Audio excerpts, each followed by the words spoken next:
Адамдардың арасындағы Аллаға ең сүйкімсіздері шектен тыс дұшпандық жасаушылар. Жәрдем немесе қайыр садаға беруді ең әуелі өзіңнен баста, артылғаның болса отбасыңды жарылқа, тағы бірдеңен артылып қалса ағайын туыстарыңа бер, олардан да артылып жатса басқаларға бер. Адал деуге рұқсат етілген нәрселердің ішіндегі Алланың хош көрмейтіні талақ некелі әйелін тастауы. Дін ұзарлыққа берілген. Дінді теріс пайдаланған адам сол ниетінен әбден қайтып арылмайынша Алла оның тәубесін қабыл қылмайды. Көп күлме, көп күлсең шын сөздің де қадірі кетеді. Жақсылықтың үлкен кішісі болмайды. Су сұрап келген адамға ашық қабақ танытып, шелегіне су құйып беріп, ізгілік жаса. Кеуде керіп қыр көрсетуден сақтан. Алла тәкаппарларды жек көреді. Егер біреу сені ғайбаттаса немесе жоқ айыптарды тағып қорласа, сен сонда да оның бар айыпты бетіне басып кінәлама. Сонда күнәсі оған, сауабы саған болады. Ешкімді ғайбаттама. Екі түрлі адамға Алла қиямет күнінде рахым етпейді. Туған туыстарына мүлде қол үзіп кеткендерге, жаман көршіге. Адамның айыбын бетіне басудан сақтаныңдар.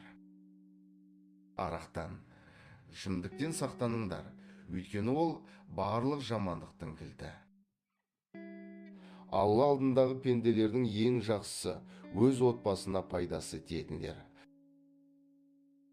Досыңды соншалықты құлай сүйме, күндердің күнінде дұшпаның болып шығуы мүмкін. Дұшпаныңмен де қатты жауласпа, күндердің күнінде досың айналуы мүмкін.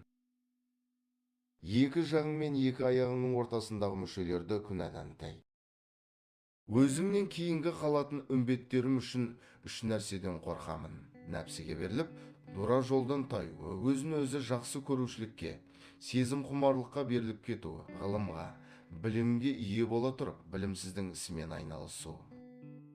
Үмбеттерім үшін ең қатталаңдайтын жайларым: қарын шығарып семіру, ұйқышылдық, жалқаулық және өзінің әлсіздігіне сенімді болу. Кісінің аманатынан уақытында құтыл. Еңбегіңе, ақыңа қиянат жасаған адамға сен қиянат жасама. Әлдебіреулеріңе қазылық тие қалса, ашу үстінде үкім шығармаңдар. Арызданып келгендермен тең бірдей қарым қатынас жасаңдар. Бір әйелге үйлену ниетің бола қалса, алдымен оны бір көру теріс емес. Егер күнә құпия жасалса, иесіне ғана зияны тиеді, әшкере жасалса, бәріне тиеді. Сауабы тиетін істегенде қуан, күнә жасаған кезде ренжі, сен сонда ғана шын мұсылмансың. Бірер кісіден адамдар бұзылып кетті деген сөзді естісең, біліп қой, сол адамның өзі бұзылған. Бір жерде оба ауруы бар деп естісең, ол жаққа барма. Егер өздерің тұрған жерге оба ауруы тараса, ол жерден қашпаңдар. Қашанда бір күнә жасап қойсаң, соны жуу үшін соңынан бір сауабы қайырын істе. Қайсыңды болмасын ашу қыса бастаса, сабыр сақтауларың керек. Адамға ашу түрегеп тұрған кезінде келсе, дереу отыра қалсын, егер ашуы сонда да басылмаса, жатып алсын. Кімде-кім өзінен байырақ немесе ақылдырақ адамды көріп қалса, дереу өзінен кедейірек әрі ақылсыздау адамдардың бар екенін есіне алсын. Дүниеден өтіп кеткендердің тек жақсы жақтарын ғана еске алыңдар. Жаман жақтарына келгенде тілге тыйым салыңдар.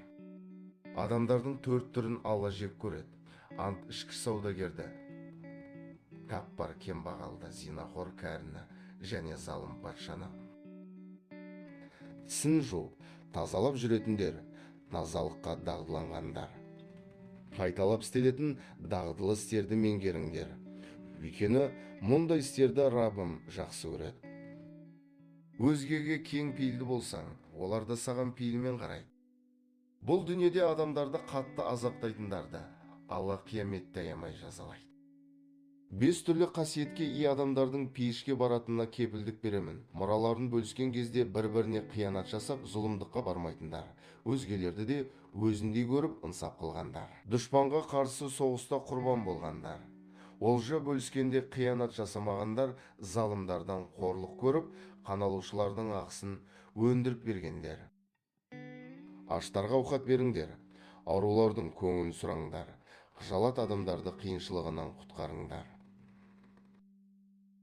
Тіпті Қытайдан болса да білім алуға ұмтыл, өйткені білім алуға әрекеттену әрбір діндардың парызы. Кәсіптің ең жақсысы әркімнің өз қолымен істелген ісі және адал сауда.